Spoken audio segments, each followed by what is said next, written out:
Hello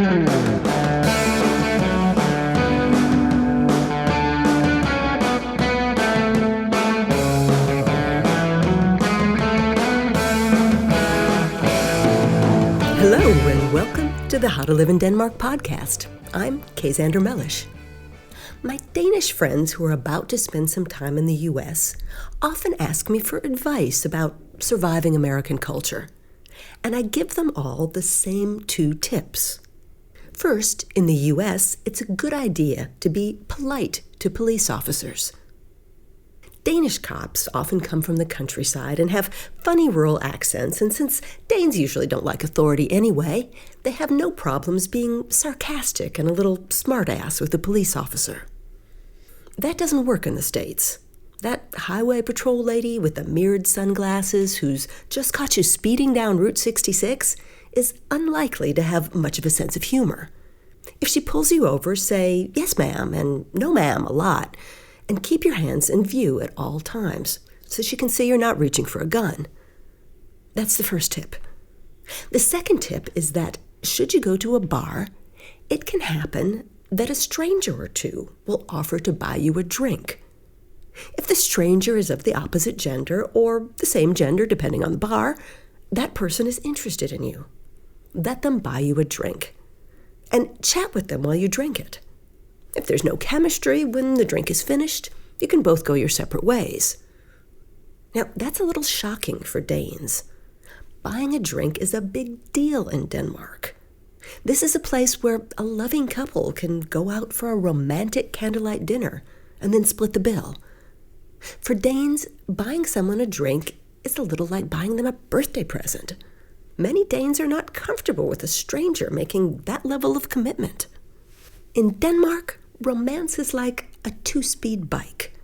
Speed 1 is casual sexual affairs with someone you may never see again.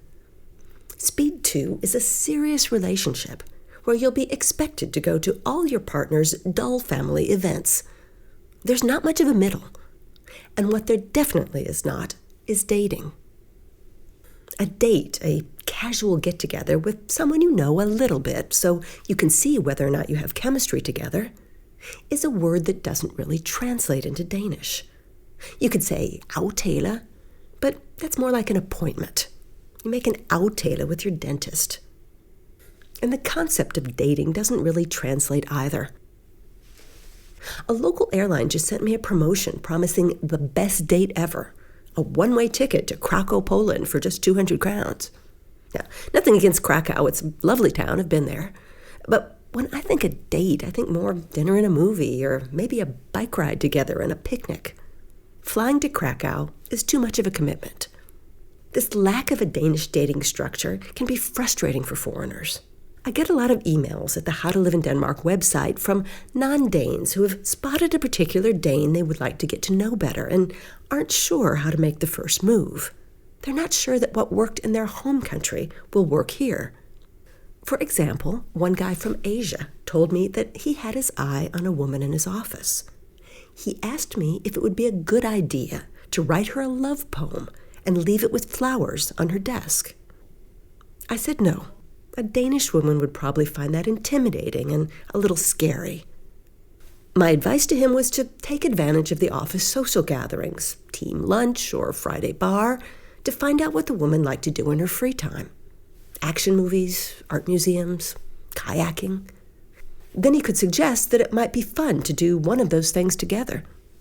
And because Danes love to plan in advance, he shouldn't ask the woman on Friday if she'd like to go kayaking on Saturday. He needs to plan 3 to 4 weeks in advance, and then the two of them can look through their schedules and find out a day that works for both of them. It's not very romantic, but the Danes are practical people. Of course, once he suggested this get-together, the woman knows he has an interest in her. And if she has an interest, she'll ask him out. Danish women are quite good at going after what they want in a man. So good that some Danish men have gotten a little lazy about taking the initiative. I also told my correspondent that it was fine to ask his coworker out once, and if she was too busy the first time, maybe even twice, but after that, he should probably step away. And if she says no, or that she's not interested, she's really not interested. Danes are direct. There's none of this teasing, oh, yes, no, maybe, seductive mating dance. And you can be direct too. Once you've spent some time together outside the office, it's okay to say, I want to be your boyfriend, or I want to be your girlfriend. Or that you want to be that very Danish word, kæreste. Now, the Danes may not have a word for dating, but they have a much better word than we English speakers do for boyfriend or girlfriend, which, let's face it, gets a little silly once you're over age 16. Kæreste is flexible. Your kæreste can be any gender. Your kæreste can be someone you just met last week or someone you have 3 kids with. And if you're really in love, really committed, your kæreste may even be allowed to buy you a drink. And that's the How to Live in Denmark podcast for this week. We have some How to Live in Denmark events coming up. Odense on November 13th and Lyngby near Copenhagen on November 20th. Check out the How to Live in Denmark Facebook page for more details.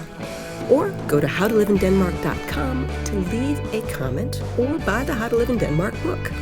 See you next time.